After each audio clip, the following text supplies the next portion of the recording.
Here's a little AI trick that you can try to get this beautiful star. Let's open up a new document as always, then press the M key to draw a rectangle for the background. You can choose any color you like. I'm gonna go with the black one.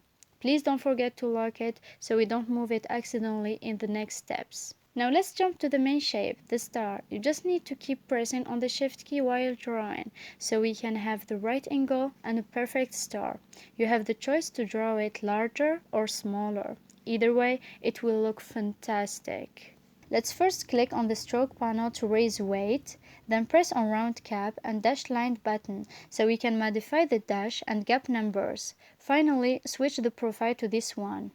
Now use the scissors to cut each part. Be careful, you must cut in this tiny square, not any place else.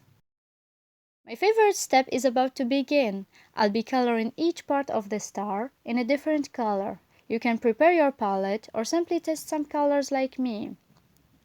Before doing any transformation, we need to group all of these parts. It's so important to avoid having a different shape. To do a transformation, we need to go to the Effect menu on the top, then Transform. Now you can test a lot of things. You just need to play around with these settings to see what you get. I highly recommend doing this to understand how it works. For me, I'm going to choose 90° for the scale, and I'll do a 50 copies. You can do more, it's up to you. The final look. Thank you guys so much for watching my video all the way up. I truly appreciate it. If you enjoyed my video, please give me a like, subscribe, and leave me a comment in the section below.